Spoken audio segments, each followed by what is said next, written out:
take your Bibles and go to Exodus chapter 1. Exodus chapter 1.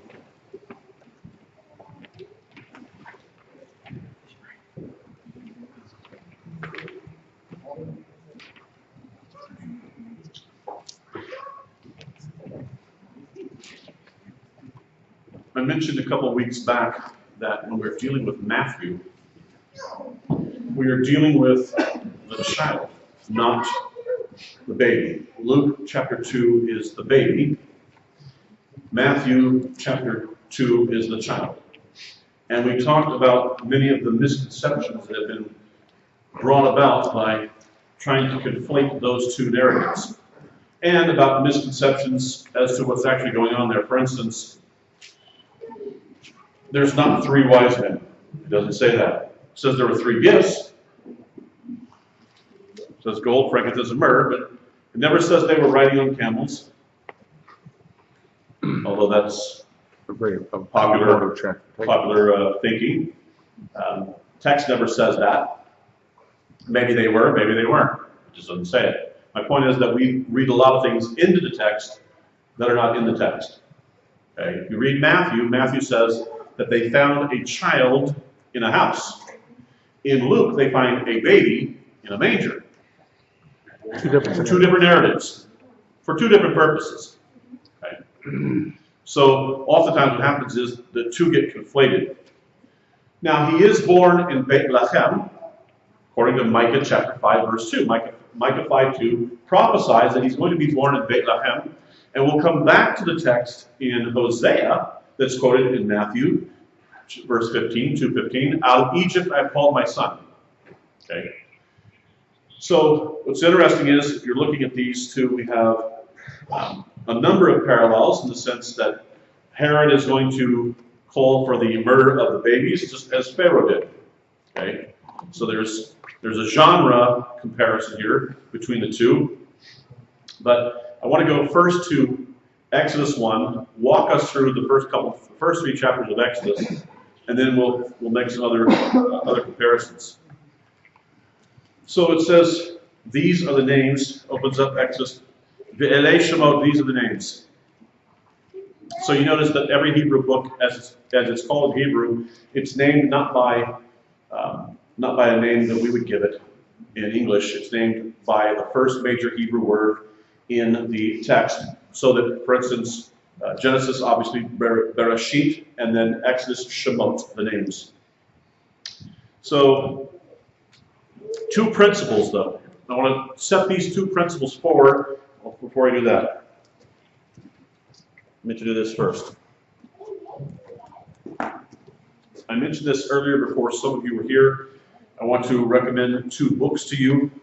First is the 3rd in the trilogy by Lois Furberg, Reading the Bible with Rabbi Jesus. She did Sitting at the Feet, Walking in the Dust, and now Reading the Bible with. These are great for information for yourself, but also just great information for somebody who may not even be familiar with the Messianic movement or with the Hebrew roots of the faith. What's her first name, please? Lois Furberg. So, all right, and I'll have this up if you want to take a peek at it later. Also, this book, Jesus the Lord, according to Paul the Apostle, by Gordon Fee. Highly recommend this. Overall, pretty readable.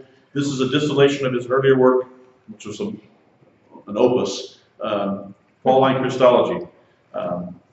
Fabulous stuff. On the high Christology of the Apostle Paul. The Apostle Paul was the first writer of the apostolic scriptures. The Gospels tell us about the narratives that precede what's going on, but Paul is the first one to start writing.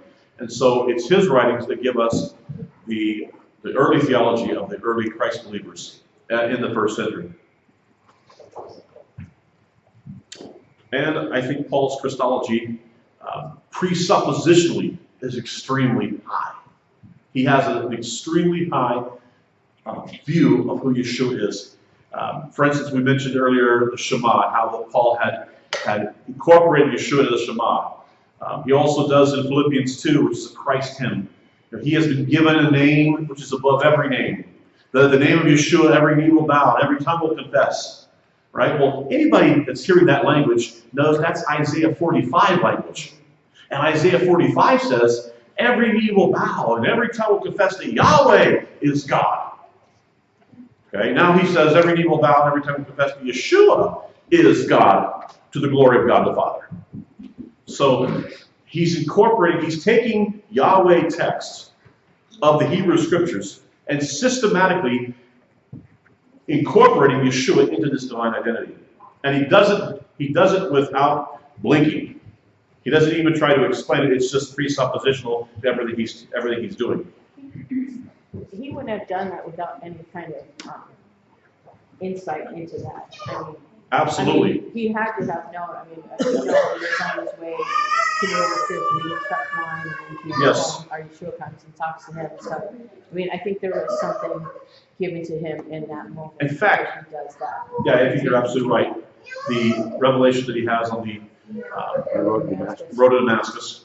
But where does Paul go directly after his whole Damascus experience? He goes south. Where does he go to specifically? Huh? Did he go to Egypt? No. He went Sinai. Huh? Sinai. 3 years. Here's what Paul did. Think about this for a moment. Paul goes to, they say in the text, goes to Arabia. But where is Arabia? Arabia is Sinai. Oh. And why does he go to Sinai? Because that's where they first were Moses went. Exactly. He goes back and says, okay, I've had a lot of things wrong. I misinterpreted a lot of things. And I don't understand how it was all working.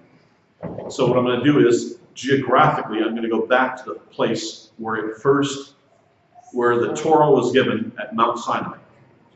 And so he geographically goes back to where the Torah is given and says, I need to go back and rethink my theology and the way I've thought about things, because I had a lot of things that were not correct. And he was taught by the best, so he was a learned person. Oh, absolutely. Absolutely, Paul's a very smart man. But he goes back and says, I need to go back to Mount Sinai, and I need to go back and rethink everything I had thought before. Let me suggest, in a sense, what the Messianic movement is doing is basically going back to Mount Sinai and saying, we need to rethink everything that we thought. Because for 2,000 years, we have had Protestant theology, we've had Catholic theology, we've had man-made theology that has led us down paths that are not biblically solid. And we have stood on very, very shaky foundations because of that. So it's nice that the reclamation of the Hebraic roots of the faith, to finally see Yeshua through the lens that he was intended to be seen through, which was, he's a Jew's Jew who never gave up on the Hebrew Scriptures, never abandoned them. And so we'll talk more about that. But let's go back to Exodus chapter 1. It says this. These are the names, and it lists out these names. Okay? The 12 tribes. Okay? Then it says, all the descendants of Jacob were 70 persons. Now that's interesting. It says 70 because if you go back to the Tower of Babel, Genesis chapter 11, there were 70 nations. There were 70 nations when God confounded the languages. Now there are 70 descendants of this patriarch. And look what happens. Then Joseph died, and all his brothers and all that generation. But the people of Israel were fruitful and increased greatly. They multiplied and grew exceedingly strong, so that the land was filled with them. Now this is language that's coming right out of Genesis 1 and 2. Be fruitful and multiply, fill the earth. They're doing it. They're actually doing what God has commanded them to do. God said in the beginning, go to Genesis 1 and 2, be fruitful and multiply, fill the earth. Find out they're doing this. Now look what happens. Verse 8, now there arose a new king over Egypt who did not know Joseph. Now what does that mean? Did not know about Joseph? No, I think it means that did not have a covenant relationship with Joseph. He certainly would have known about Joseph. And we've just come out of the Joseph narratives. Okay? So it's unlikely that an Egyptian king would have not known about Joseph. However, they were not in covenant relationship. Now, I mentioned earlier I want to talk about two principles. I want to talk about these principles that govern the scriptures and that are an overlay paradigm for how we understand, for many things we need to understand. First one, measure for measure. Biblical principle of measure for measure. If you do something good, God will do something good for you. If you do something evil, God will also bring evil upon you. Okay? Generally in the same kind of way. I'll show you how this principle works out in just a moment. For the good and for evil. How evil is measure for measure, and how good also has measure for measure. Yeah. You know, I've noticed a lot of people like to call that karma. Yeah. And so, like, one thing that's really interesting is when someone says something about karma, you could just say, you know, that's actually a biblical word. Absolutely. Yeah, karma is. The scriptures like that, measure for measure. Yeah. And other ones that basically say the same thing. Yeah, Eastern religions basically said, well, it's karma. You know, if you do something good comes to you. And I'm going to say to you, no, it's not karma, it's God. If you do something good, God does good for you. If you do something evil, He also can do evil to you. Not necessarily every time. There's not a guarantee that that's going to happen. And He may wait. He may delay. There may be a delay in the good coming to you. There may be a delay in the evil coming to you. But measure for measure, yes. That also goes really strong with forgiveness as well, because the amount of forgiveness, if you forgive one, is the same amount of forgiveness the Lord's going to forgive you. Measure for measure. Yeah, you want forgiveness? You want mercy? How much mercy are you going to show other people? Measure for measure. Okay? But then you can also throw it in kind of like seeds. Like, it may not happen right away, but just like some seeds come by 6 months. Sometimes you don't get the fruit till, like for trees, like 15 years later. Correct. That's why I said the timing may be delayed. There's still. So I'll show you the two examples, one good, one evil, in a moment here as we read through the narrative. The other principle is this. And I'm going to simplify the principle because there's a Hebrew name for it that's multisyllabic, but here's the principle. What happens to the fathers, speaking of the fathers, I'm talking about Abraham, Isaac, and Jacob. What happens to the fathers is a precursor for what will happen to the children. That is, to the nation as a whole. Okay? What happens to the fathers, Abraham, Isaac, Jacob, will happen to the nation. Okay? So we know the nation is going to go into Egypt. Okay, they're in Egypt right now as we open Shemot, as we open Exodus. And we're going to find out that they're going to be oppressed. So there is a precursor to this with Abraham. First of all, it's prophesied to Abraham that they're going to go into Egypt, Genesis chapter 15. So this is not a surprise. But Abraham goes into Egypt because of a famine. How did Israel get into Egypt the first time? With Joseph, because there was a famine. I handed out the paper to you several weeks back. I don't know if you'll remember. It was called The Exodus of Abraham. I got this paper out about 2 weeks ago. If you didn't get it done, let me know. Let me go through this with you just real quick. Both Abraham and Israel, the nation, moved to Egypt because of a famine.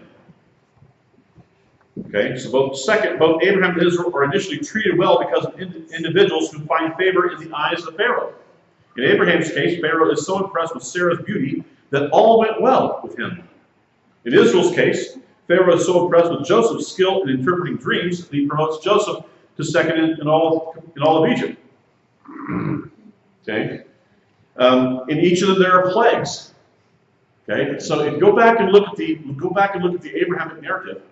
And it's fascinating how there's all this comparison between the two. That what happens to the fathers happens to the nation. So Genesis is really setting forth setting forth the agenda, if you will, for what's going to happen in the future to the nation. Yes. I'm just thinking that along with that, this stuff may have happened that, Abraham or Isaac wasn't really expecting, like for example, with Isaac, the wells being, hey, those are my wells, and he Right. didn't fight back. He said, oh, no, and then God eventually blessed him because he didn't retaliate. He just basically was waiting upon God, and that's something that, if you look at the Exodus for the children of Israel, they were not exactly the same way when they were leaving the wilderness. But it's kind of interesting how God, the principle is, karma, but not karma, but, Measure for measure. yeah. But at the same time, what are you going to do during that time? Are you going to retaliate? Are you going to wait on God? What are you going to do? Good point. Another principle that comes into play, go with me to Genesis, back up just one chapter or two chapters, Genesis chapter 49. You need to see this. Genesis chapter 49. I want to just briefly mention this because it's going to come into play in other portions of the Torah later down the line. In Genesis chapter 49, which is poetry, in the poetic sections of the Torah, we receive messianic prophecy. Genesis chapter 49 and verse 1 says this, Then Jacob called his sons and said, Gather yourselves together that I may tell you what shall happen to you. And then this translation, the ESV says, in the days to come. But it's actually acharit yamin, which means in the future days, which is code language in the Torah and beyond for the eschatological future, which is pushed to the way down the line. Okay? It's not immediate. It's an eschatological future that's way down the line. God says, I want you to know that I already know the beginning, the end in the beginning. The end is not a surprise to me. The end is not going to somehow shock me or somehow catch me off guard. Understand, I already know. I've showed you the beginning. I'm also going to tell you that there's an end game to this. Here's the end game. I'm going to rule and reign on this earth. It's about my kingdom. My kingdom will come. Pray that my kingdom will come. Pray that my will be done on earth as it is in heaven. Seek first the kingdom. Pray that the kingdom comes. This is about a kingdom. This is about God's rule on this earth through you and I. As image bearers, He wants to use you and I to further His kingdom. We tend to think that our redemption and our salvation is about us. This is the narcissistic West. Accept Jesus Christ as your personal Savior so that when you die, you go to heaven, because it's all about you.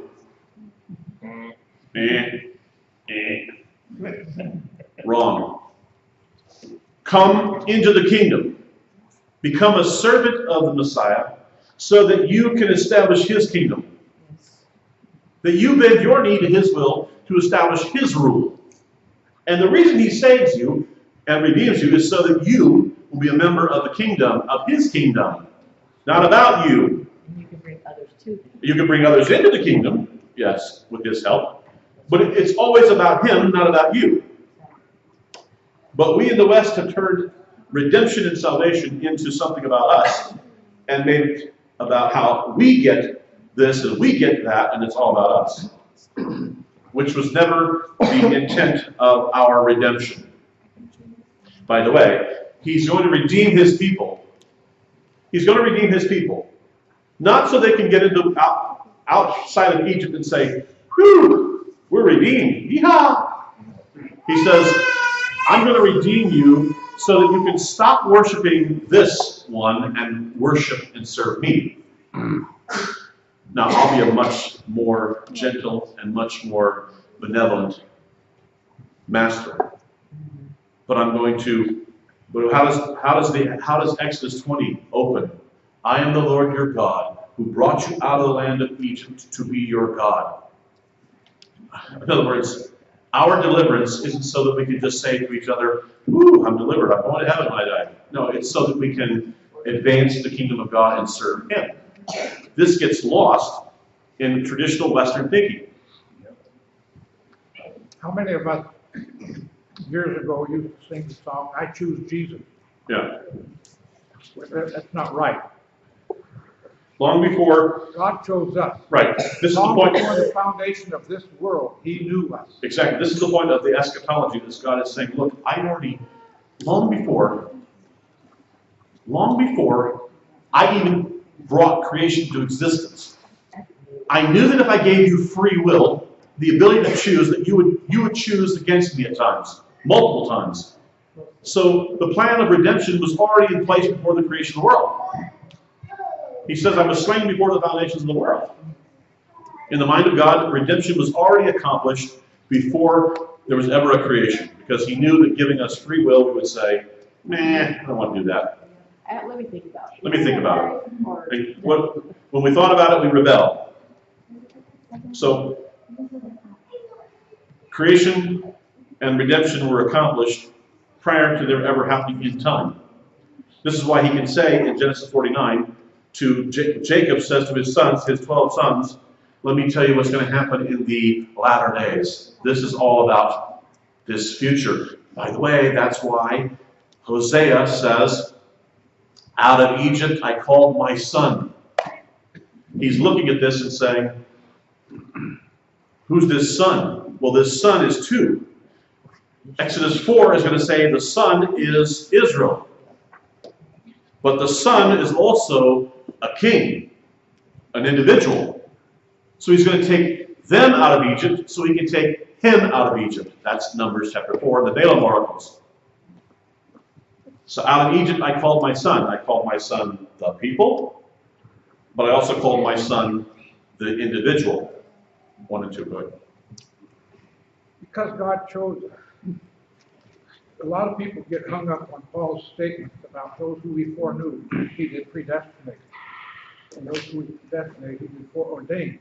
God predestined that Joseph would have been sold into Egypt so that he would be there to provide food for the children of Israel during this great famine. Right. And in each of our lives, it's the same scenario. Here's the beauty. The sovereignty of God is never thwarted by the free will of man. That's right. Let me say that again. He's going to have his way, Exactly. and it's going to be his way. Exactly. The sovereignty of God is never thwarted by the free will of man. In other words, the two operate coexisting and coterminous, and there's never a time where my free will or your free will ever thwarts the ultimate or the immediate sovereignty of God, where God stands up there and goes, oh my stars, I don't know what to do now.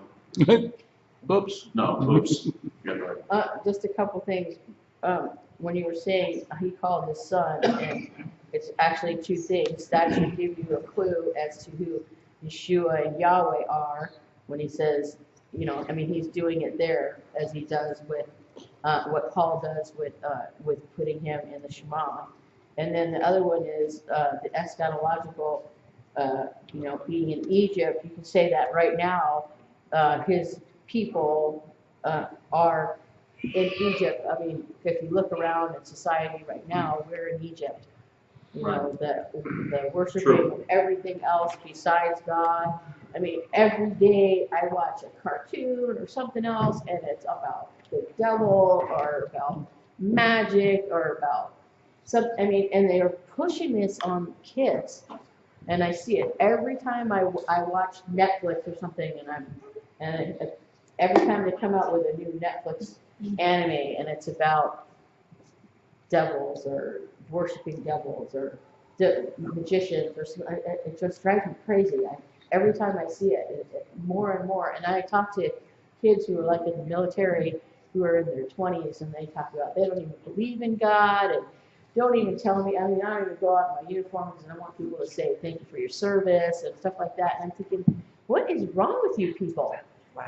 You know, I mean, I don't know. I don't know if it's just how they're raised, or I mean, not everybody's like that, but I just like a vast majority of them just don't have any like type of foundation, and it's kind of scary. Yeah.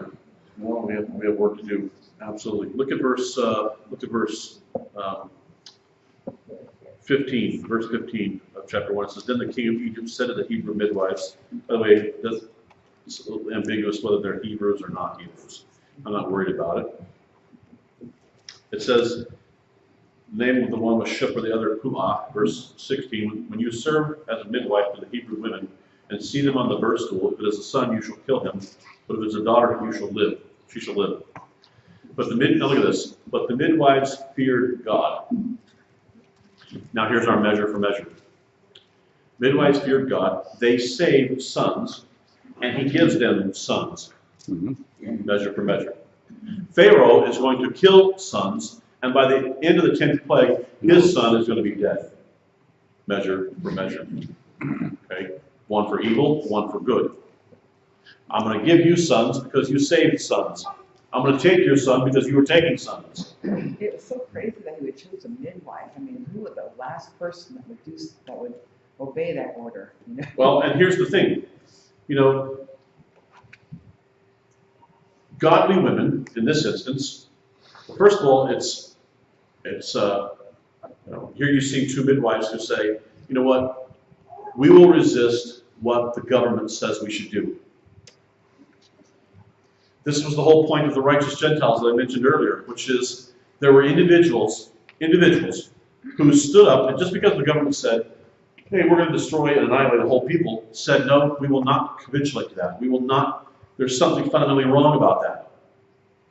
And individuals stood up and banded together to save lives. This is the righteous Gentiles in Yad Vashem, who just said, it just seems fundamentally wrong that a government would say to us, it's okay to annihilate a whole people. There's something about that just seemed ludicrous. Just to wipe out a whole people group. And you had individuals here and there, all over the place, that said, no, we will not do this. They were not part of the groupthink that said this is okay just because the government says it's okay. Here, newsflash. Newsflash, our government is not godly.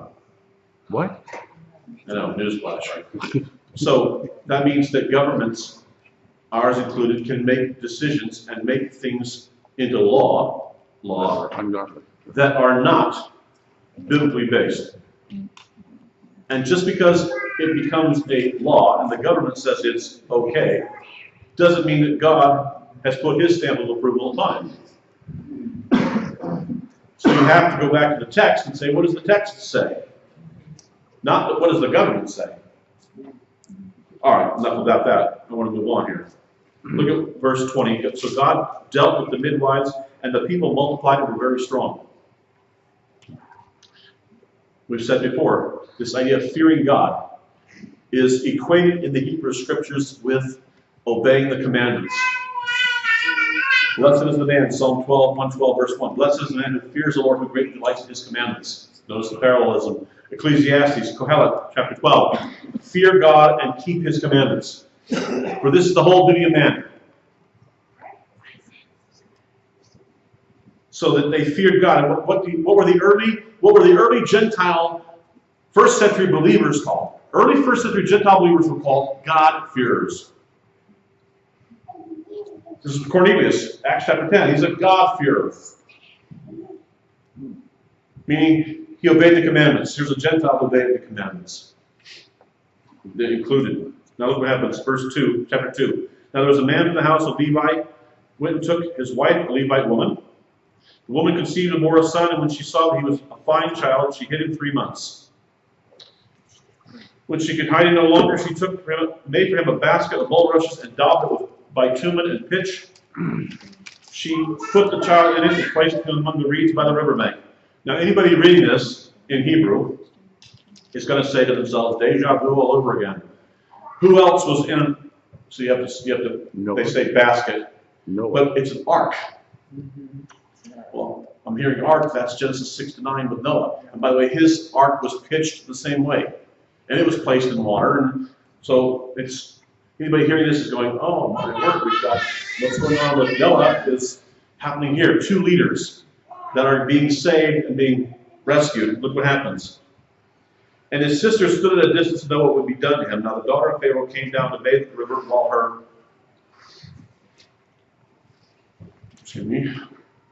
while the young women walked beside the river.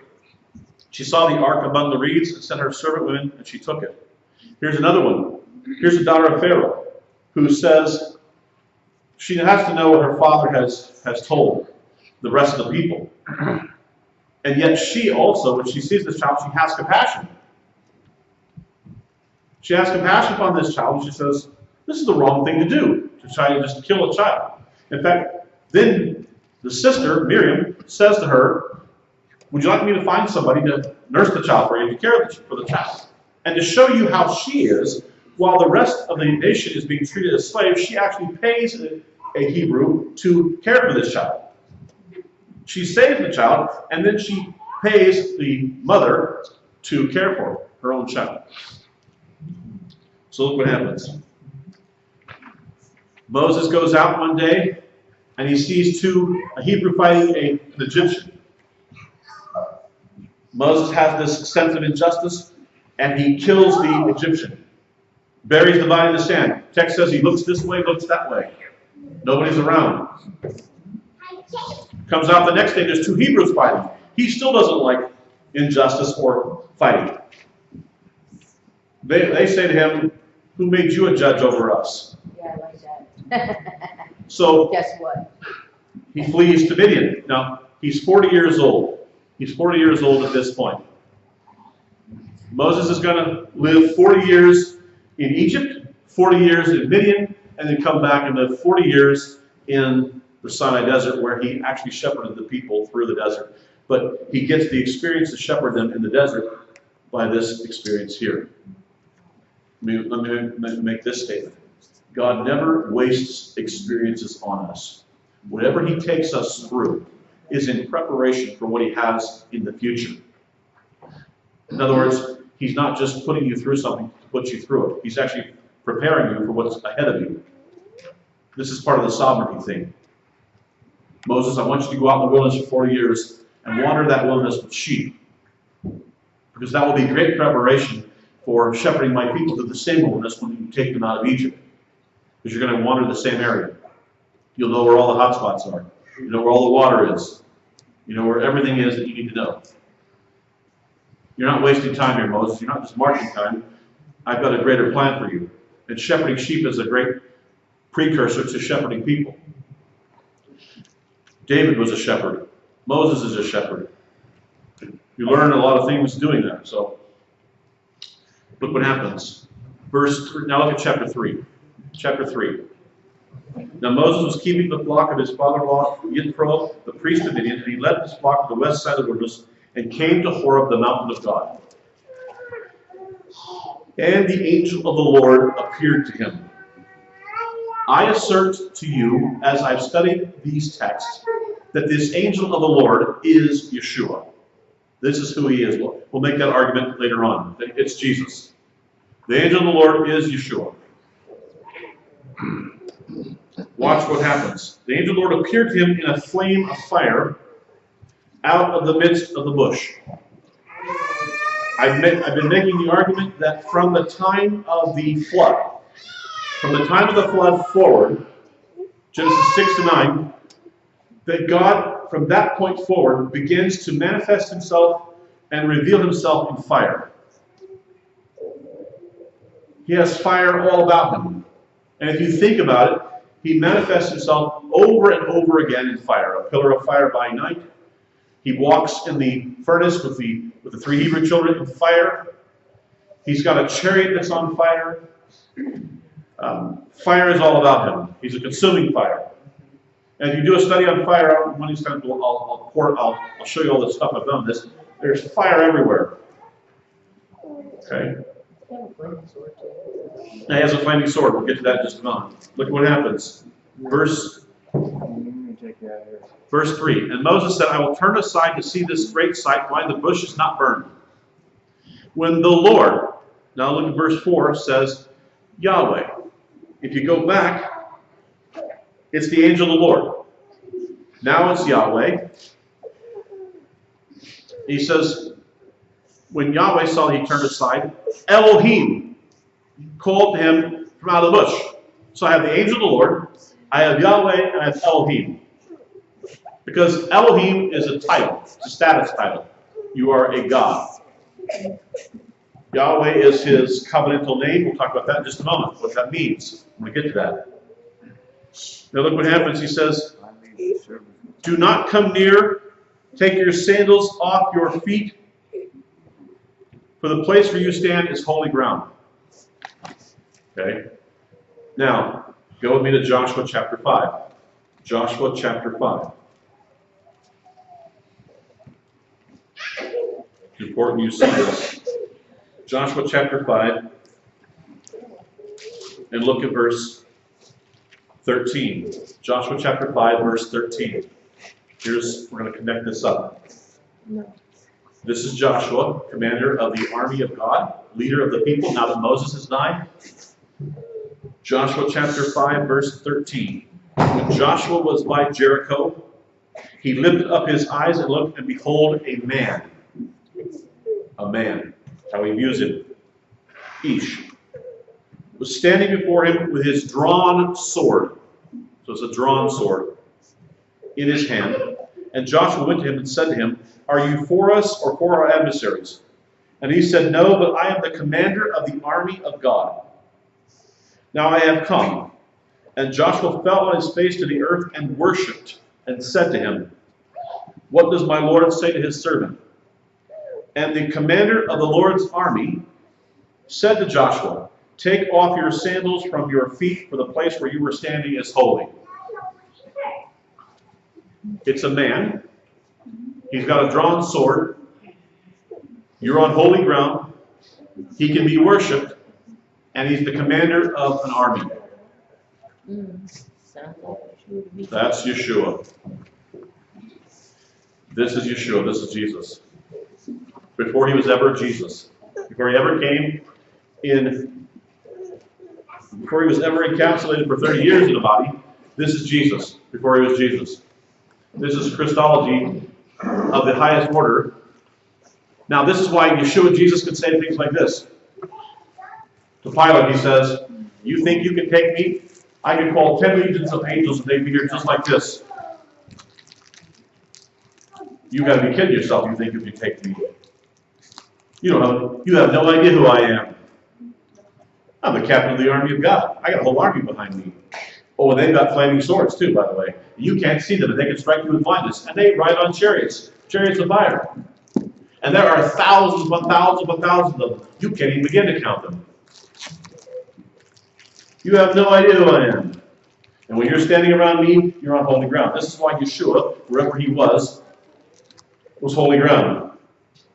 And this is why he is temple in motion. He is temple in motion, because where is holy ground? Holy ground is in the temple. So Yeshua is a physical extension of the temple. This is why anyone who gets near him becomes healed, because to be in his presence, to be in temple presence, you have to be healed. So you cannot get around him and otherwise not be healed. If you are dead, you must come to life. If you are sick, you must become well. It's inevitable. Because who he is.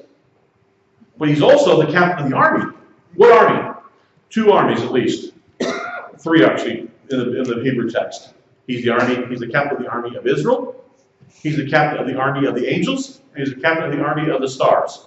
He can use the stars as well. This is his army. Armies. This is why he's called, our text, our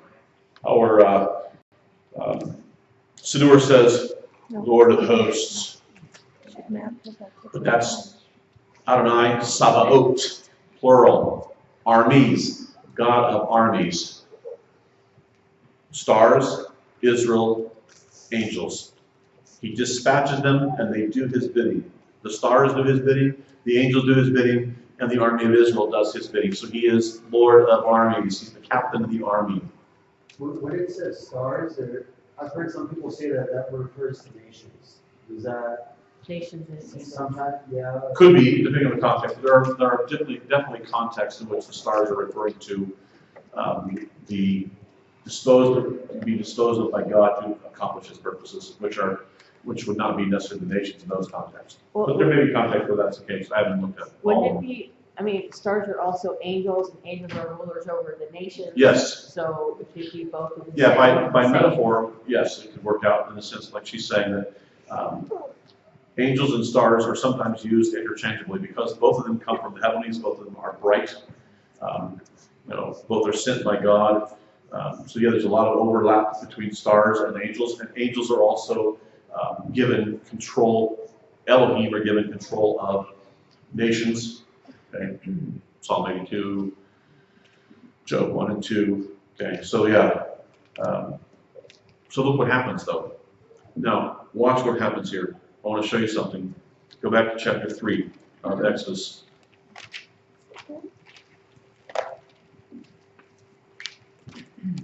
So Moses asked the question, who am I supposed to tell Pharaoh that has sent me? Look at what happens.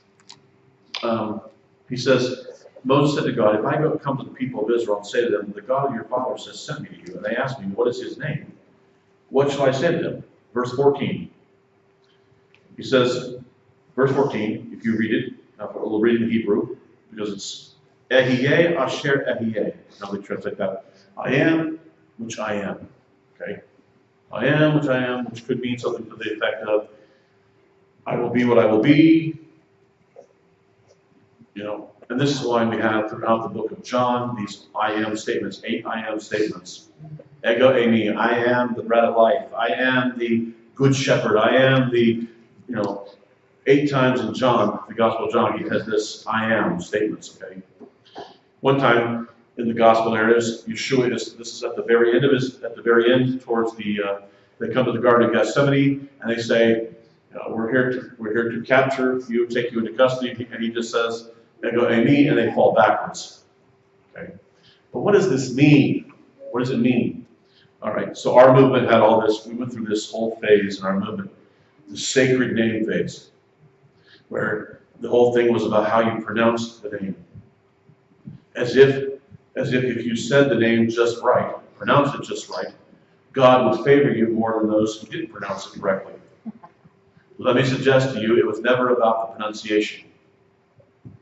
That when we talk about the name of God, we are talking about the presence of God and the power of God.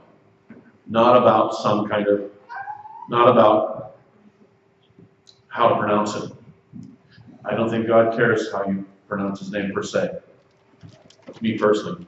All he cares is that you worship him, that you serve him. Now that he cares about. But look, yes, in spirit and in truth. But let's go back to verse 12. Look at verse 12. Here's what the name means, and that's what's important. This is what he's driving at. Look at verse 12. He says, but he said, I will be with you. If you go back if you look at verse 12, it says, Ehyeh imak. Ehyeh imak. Then in verse 14, he says, Ehyeh asher ehyeh, which Moses, here's what you need to know. I will be with you. I will be with you. And that's all you need to know. Now, what does that mean? What does that mean? Go to Joshua again. Look at Joshua. Chapter 1. Joshua chapter 1.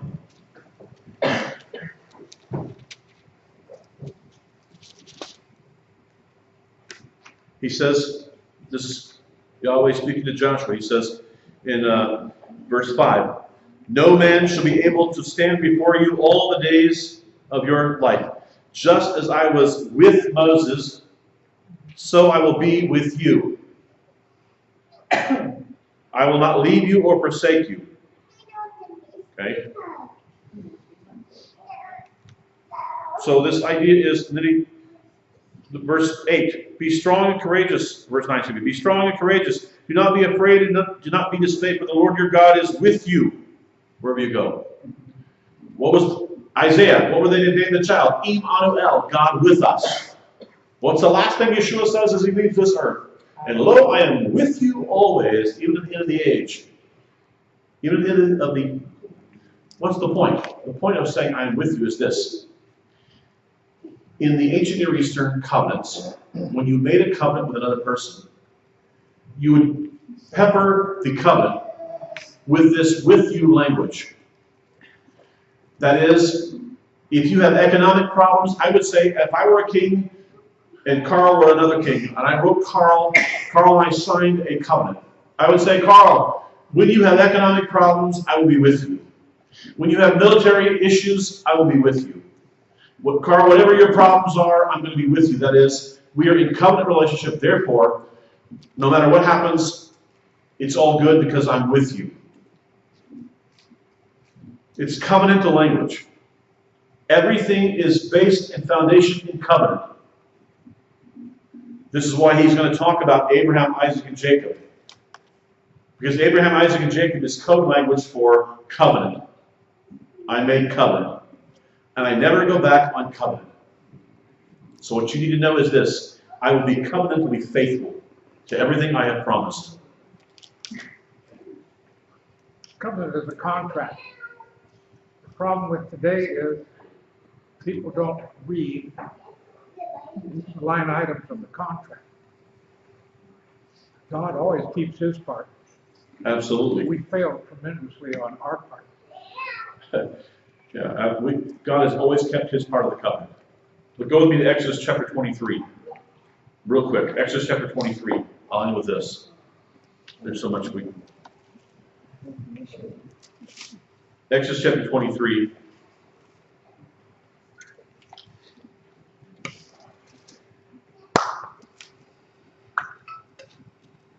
And I want to look at verse 20. Exodus chapter 23, verse 20.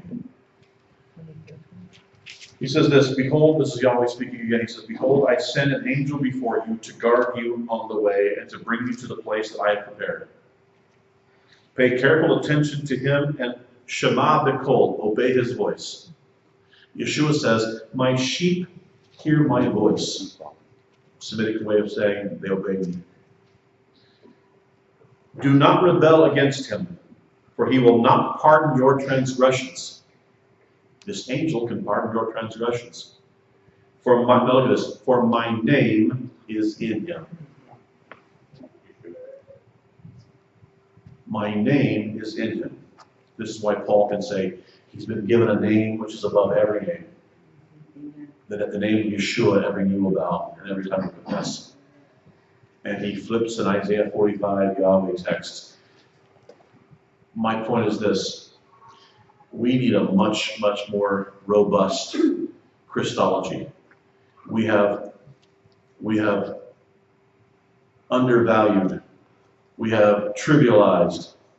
We have diminished the identity of who Yeshua is. Amen. We've been flippant. And we need a much more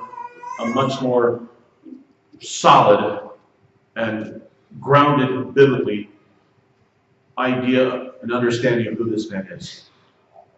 Because we have so misunderstood him for centuries. And it's because of this that when I was just in Israel, and my Jewish brothers and sisters, they have rejected Jesus because they say what Christianity has fostered to them, the picture that Christianity has showed them of who Jesus is one they cannot accept. So they struggle to understand, and I say to them, this is the Mashiach, this is the Messiah, this is who he is.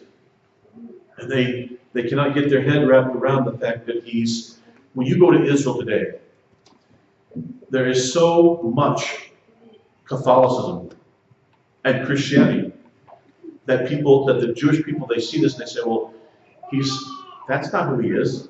If that's who if this is what you're making him out to be, then I can't have anything to do with this. Doesn't fit the description in Torah. And we have so removed Yeshua, Jesus, from the pages of the biblical text. We've so moved him off the center that it's so difficult to talk with my Jewish brothers and sisters because they're so bound by the imagery they see in Catholicism. And they think this is Jesus. That was my mindset growing up. That's how I was brought to believe Yeah. in a Jewish household. That's how my thought was. Yeah, he was brought up Carl has, Jewish ethnicity. And so I know that my Jewish brothers struggle mightily.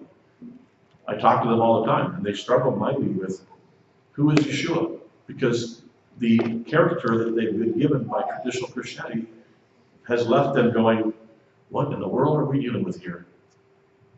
Hold on, one back here, I'll come back to you. Hold on one second. Go ahead. I just remember, as Michael Carr, one of the songs, we have made him in our image, our faith is idolatry. Yeah, we created Yeshua in our image, and then wonder why his own brothers and sisters, ethnic brothers and sisters, cannot recognize him. It's because we have so distorted the image by portrayal of who he is and by portrayal of who we are. When we have gone certain ways and done certain things, it's no wonder that the image has been marred to the point that I despair of sometimes of ever it being recovered, barring the return of Messiah. I have a question on the big one. I Sure. don't know what time you guys finish up. We're almost done. Everybody's rambling over here. Oh yeah, we're almost done. I'm sorry, I'm running late today. Go ahead. We'll be done. I too was born and raised Jewish, and the thing that I've experienced where people told me that because I was Jewish, I killed Christ. Right. And then they didn't like me, and then, that was their license to be mean and persecute. Right. Absolutely. Yeah, go ahead. Come on, Jim. These are so deluded and perverted God's word, to the point of where the Yeshua made the statement, when I come back, will I even find the faith? Right. Yeah, absolutely.